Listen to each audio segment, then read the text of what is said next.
پاکستان کے سیاسی میدان میں مردوں کے ساتھ خواتین نے بھی اپنے آپ کو خوب منوایا ہے۔ عام انتخابات میں اپنے مخالف امیدواروں کو مات دے کر نہ صرف قومی اسمبلی میں پہنچی بلکہ آئینی عہدوں پر بھی فائز رہیں۔ قومی انتخابات میں خواتین کا کسی انتخابی حلقے سے میدان میں اترنا غیر معمولی تو ہو سکتا ہے، لیکن یہ اچنبھے کی بات ہرگز نہیں۔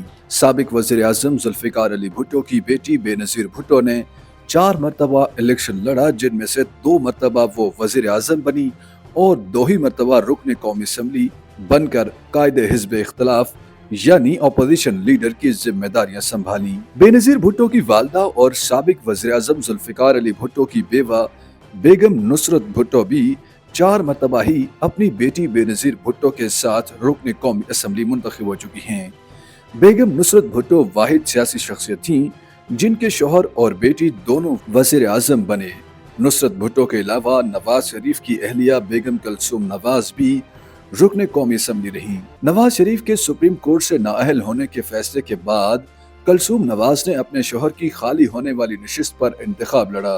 کلثوم نواز کی علالت کی وجہ سے ان کی بیٹی مریم نواز نے اپنی والدہ کی انتخابی مہم چلائی۔ 1993 میں سابق وزیر اعظم بے نظیر بھٹو جس قومی اسمبلی کی رکن منتخب ہوئیں، اسی اسمبلی میں ان کی والدہ بیگم نصرت بھٹو کے علاوہ ان کے شوہر آصف علی زرداری اور سسر حاکم علی زرداری بھی ارکان قومی اسمبلی منتخب ہوئے تھے۔ ملک کی انتخابی سیاست پر نظر ڈالی جائے تو 1970 سے 2018 یعنی تقریباً 50 برسوں میں 64 خواتین نے عام انتخابات میں حصہ لیا۔ سابق اسپیکر ڈاکٹر فہمیدہ مرزا واحد خاتون ہیں جو سب سے زیادہ مرتبہ رکن قومی اسمبلی منتخب ہوئیں۔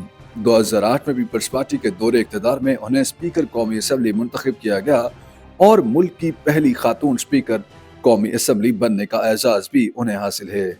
ڈاکٹر فہمیدہ مرزا 1997 سے سن 2018 تک مسلسل 5 مرتبہ رکن قومی اسمبلی بنی۔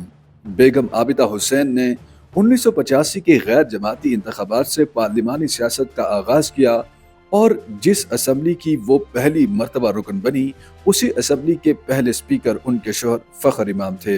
حنا ربانی کھر نے بھی 2 مرتبہ اپنی آبائی نشست پر انتخاب لڑا۔ اس طرح وہ 2002 اور پھر 2018 میں نہ صرف رکن قومی اسمبلی منتخب ہوئیں بلکہ پہلی مرتبہ وزیر خزانہ اور وزیر خارجہ بننے کا اعزاز بھی حاصل کیا۔ جہاں سیاستدان خواتین نے مخصوص نشستوں پر رکن قومی اسمبلی بننے کے بعد براہ راست انتخابات میں حصہ لیا، وہی سابق وزیر خارجہ حنا ربانی کھر اور تہمینہ دولتانہ 2 بار جنرل نشست پر انتخاب لڑنے کے بعد مخصوص نشست پر بھی رکن قومی اسمبلی بنی۔ مسلم لیگ نون کے رہنما پرویز ملک کی اہلیہ شائستہ پرویز نے خواتین کی مخصوص نشست پر رکن قومی اسمبلی ہوتے ہوئے براہ راست انتخاب بھی لڑا اور رکن اسمبلی منتخب ہوئیں۔ اپنے شوہر کے انتقال کے بعد خالی ہونے والی قومی اسمبلی کی نشست کے لیے مسلم لیگ نون نے انہیں امیدوار کھڑا کیا اور وہ پیپلز پارٹی کے امیدوار اسلم گل کو ہرا کر منتخب ہوئیں۔ کلثوم نواز کے رشتہ دار اور مشہور پہلوان زبیر جھارا کی بیوہ سارہ زبیر نے اپنے کزن کے شوہر نواز شریف کے مد مقابل کاغذات نامزدگی جمع کروائے لیکن انتخاب نہیں لڑا۔ 2013 میں سارہ زبیر سابق army chief general retired Pervez Musharraf کی سیاسی جماعت آل پاکستان مسلم لیگ کی امیدوار کے طور پر سامنے آئیں۔ 8 فروری کے انتخابی مارکے کے لیے بھی خواتین امیدوار میدان میں ہیں۔ سابق صوبائی وزیر ڈاکٹر یاسمین راشد اور سابق رکن قومی اسمبلی عالیہ حمزہ تو جیل سے الیکشن لڑ رہی ہیں۔ یاسمین راشد سابق وزیر اعظم نواز شریف کے مد مقابل بھی ہیں۔